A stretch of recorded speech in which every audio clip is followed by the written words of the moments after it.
was taken up immediately by academics and researchers around the country, and we have here, so far it's reached hundreds of people who have signed it. We have been flooded with support for our statement because people recognise that it is about time that cuts like this were opposed. And I think many, many people are proud of the size of the demonstration on Wednesday and see this as possibly an arbiter of things to come. So I do hope that the press takes away the statement and sees the depth of support for it. So can we talk about what's going to come next then, please? Yeah. A date has already been mentioned, 23rd of November. 24th. Can people talk about 24th of November. 24th of November. Can people talk about this, please? I'm very interested in this. Claire, do you want to?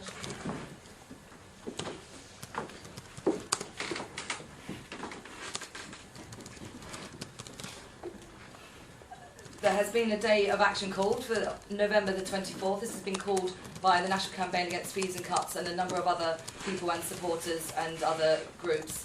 I also called for it myself on the Newsnight the other night, and I've also called for waves of occupations. I think it's absolutely imperative that our students now mount up maximum disruption and resistance.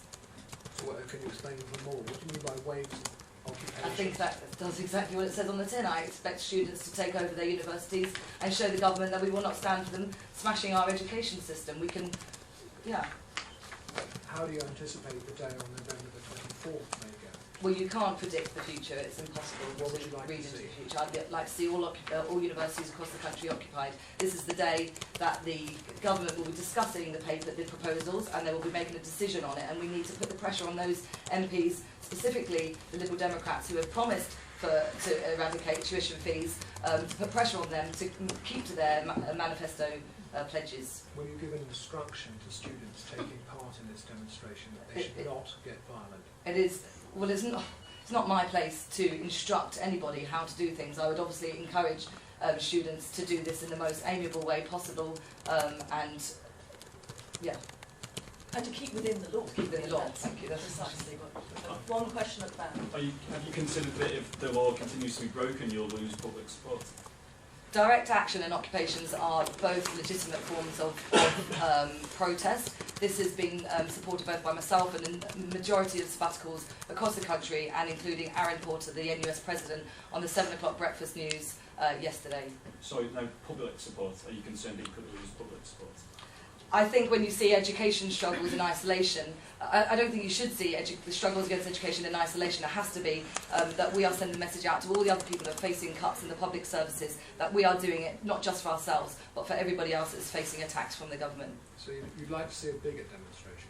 Absolutely. I mean, this is the biggest demonstration against the cuts so far. I mean, some people have said 70,000 people, and I expect people from welfare services to also come out, people that have been faced with the announcements yesterday with the welfare reforms, unemployed people, disabled people, LGBT, black minority ethnic community organisations, in healthcare, housing, pensions. I expect everybody to be coming out on the streets and to be coming to the conference on the 27th of November, called by the Coalition of Resistance, which is a conference that's going to be talking about all these issues and looking at how they link up together. Can anyone else talk about what they would like to see on the 24th? If that's okay. No one else want to? No, no further comment. Any other questions? The very back. Yeah, those of us with long enough memories remember that when this kind of thing happens, there's a response in the press which tries to obscure the issue. Many people will remember the poll tax demonstration. On the day, I remember very vividly, all the press were filled with stories of violence and rioting. But what people remember now is that it broke the poll tax and got rid of Margaret Thatcher. Are you depressed by the fact that the press can't focus on what will be remembered about this demonstration rather than on a few broken windows? I do think it has been massively skewed by both the press and the government. Obviously, they're trying to hide their agenda. I was on a radio talk show yesterday and spoke to a student who was concerned about what happened at the protest, but she's gone back to her university and said, I thought it was an excellent day and I will now definitely be on the next demonstration. So that is the message that we need to be taken out of that day, is that students are very angry and will continue protesting.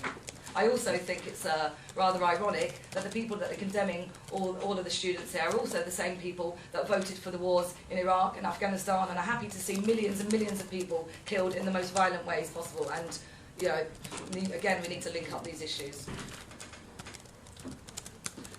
I understand that the TUC are calling a demonstration against the cuts on March the 26th, which will be a demonstration of all those affected by the cuts, whether they're in work, whether they're pensioners, whether they're unemployed, whether they're people with disabilities. I want to know whether the students and the lecturers will be supporting that march and working with the TUC to build that campaign. We will absolutely be working with our union and other unions to make sure that that demonstration is as big as possible. We feel that in education we have been possibly put at the beginning of the queue for cuts. So we've had to stand up and respond. And we are sure, judging by the support that we have and the turnout on Wednesday, that this goes much wider than just the staff and students. This is about all those students who will be prevented from studying in the future because of a tripling of fees, because of accruing tens of thousands of pounds worth of debts. This is about parents up and down the country who have been promised that they would have there would be an opportunity for their children to enter higher education, but who will be thinking twice, 3 times because of these cuts. And the message I'm sure we'll be working with the TUC is that these cuts are not necessary, they are not inevitable, and that if enough ordinary people stand together through those kinds of mobilisations that we're going to see in March, that these Conservative cuts will be reversed. Can I ask the Goldsmiths contender if you've been told that you may face disciplinary action for your statements, and if this is why you're here now? We have not been told that, and Goldsmiths has a very good reputation for robust defence of free speech. So we have not been warned. We are doing this because we want to protect Goldsmiths along with all the other universities from the cuts. We built that demonstration for weeks before as best we could to make sure that those people would be out on the streets giving the message that we don't want to see years and years of free education just dismantled. So no, we have not received warnings like that you were describing. But why has Goldsmiths distanced itself from what you said in their statement? They're saying they... You'd have to ask management. Okay, I think we've now come to the end of the press conference. Thank you very much for coming, and we hope that you'll go away and reverse the misrepresentation.